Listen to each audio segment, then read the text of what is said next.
Welcome back. The time now 5:30. Let's get outside, talk about the weather now. A live picture of the Golden Gate Bridge this morning, where again we've got some fog out there. But you know what? That's not going to be a big of a factor today. Once that burns off, it's going to be the heat again. That'll be the biggest part of what you're going to have to deal with when you head out the door today and walk around this afternoon. I'm in the Weather Center with Evelyn Taft here. We're taking a look at Futurecast 4, and that really does spell out now the temperatures we're going to be seeing this afternoon. Exactly. Take a look right here. We're still seeing red. Right. So that means 90s. But no purple. No purple. Yeah, I mean, exactly. Not quite. We're getting very close. Okay. I'm putting with that a cooler forecast, but by the time we hit Sunday and Monday, warming it up, bringing more sunshine into the mix as well. James. All right, Evelyn, thank you very much. Now on to our other developing story this morning. Police are searching for a missing 5-year-old boy who has cerebral palsy.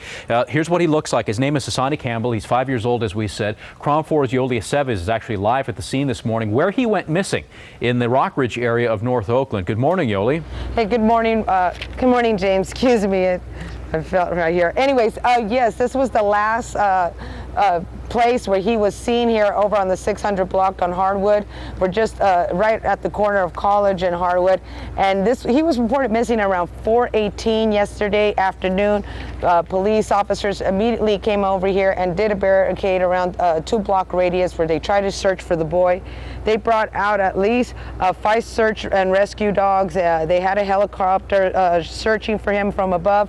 And of course, officers were searching every nook and cranny in this neighborhood and trying to find the boy. And it's because that he does have cerebral palsy that they were concerned that maybe either he was taken or wandered off on his own and could have fallen in, in a creek or anywhere somewhere nearby, and then was injured and had no way of getting up or getting help for himself. He is only 5 years old, and he's only 3 feet tall and about 30 to 40 pounds. The last time, as you mentioned, he was seen wearing a gray sweatshirt and gray pants. So if anyone has any information or have seen anyone with that description, they should call the police department. They did spend a good portion of yesterday evening searching for the boy in this area, but they did come to a close at around 9:30 in the evening, unfortunately with no luck of having any more clues to what could have happened to him, James. Wow, I mean, it's just a scary situation. I know the father had to have been, from what witnesses were saying, he was just frantic, running around trying to get help from people. I mean, that's a harrowing experience. Anybody with kids knows that just rips your heart out. Oh, most definitely. And it only takes a second. You think, well, he's comfortable there. Let me leave him in the car. I just got to run in and out and get something, and that's all it takes. That's all it takes, unfortunately. Absolutely. I mean, who hasn't left their kid in the car maybe just to run up to an ATM machine and then back to their car? And I mean, it was a similar situation like that. According to the father, he just turned his back for a moment, came back to the car, and the son was gone. Right, so it's really unclear if he was even taken or he wandered off on himself, by himself. Yeah, all right, Yoli, thank you very much, Yoli Aceves. We'll be visiting with her again. We'll continue to put up the description of that child. Hopefully this morning we'll get somebody who can recognize him, spot him, and maybe call police. Incidentally, it wasn't just police who were looking for the child, the 5-year-old. KRON 4 actually spoke to one man who heard the father's frantic pleas for help. Take a listen to his account. Next thing you know, there was about 50 cops. I saw a father frantically running down the street, screaming, "I've lost my son, I've lost my son." I have 3 children myself, and he was frantically running up and down the street, searching, calling for his son, telling everyone how he looked. I've never seen a man so distressed and so scared, and I would be the same way. I have 3 children, and if it was me, I would be running up and down, going to every door, just like every cop did. They came in here 3 or 4 times. That was Matt Schaefer. He was with his friends at Barclays Pub nearby. He went out to his car to get his phone, and that's when he saw all the commotion and the father, as he described them there, frantically running around, asking for help, begging for help. We're going to continue to follow this story, so stay with us. If anything new develops during the morning, we're going to obviously give it to you here. You can also check our website at KRON4.com throughout the day. Any new details that come in, we'll be sure to post it there. And also developing new this morning for you, Eunice Kennedy Shriver has passed away. She died at Cape Cod at a Massachusetts hospital there with her family at her side.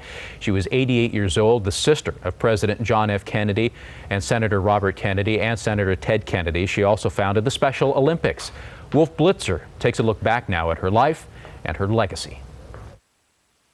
The fifth child of Joseph and Rose Kennedy, Eunice Kennedy Shriver was a tireless crusader for the developmentally disabled. Shriver helped develop the Special Olympics into a year-round global enterprise in which more than 1 million athletes participate. In 1984, President Ronald Reagan presented her with the Presidential Medal of Freedom, the nation's highest civilian award. Her decency and goodness have touched the lives of many, and Eunice Kennedy Shriver deserves America's praise, gratitude, and love. In 1998, another president and first lady paid tribute to Shriver on the 30th anniversary of the founding of the Special Olympics. If anyone just steps back for a minute and watches Eunice in action, it's exhausting. A lifetime of dedication to public service. She's been a personal inspiration to me and to so many others. Shriver was married since 1953 to Sergeant Shriver, the first director of the Peace Corps and the Democratic nominee for vice president in 1972. They had 5 children, including the First Lady of California and broadcast journalist Maria Shriver Schwarzenegger. Exuberant, restless, deeply religious, Eunice Shriver changed the way the world views the developmentally disabled. As U.S. News and World Report said of her, quote, "When the full judgment of the Kennedy legacy is made, the changes wrought by Eunice Kennedy Shriver may well be seen as the most consequential." All right, 5:40 is the time. Let's take a look at traffic now. George Rass standing by with a look at that in the traffic center. Good morning, George. Good morning, James. It was an early morning fire in Contra Costa County, a grass fire that ensued from a van fire on Kirker Pass Road. This happened before 4 o'clock this morning. Let's take a break here. Let's give James a break. And in the meantime, we're going to take care of a few little bits of business, and we'll be back with more on the other side. Stay with us.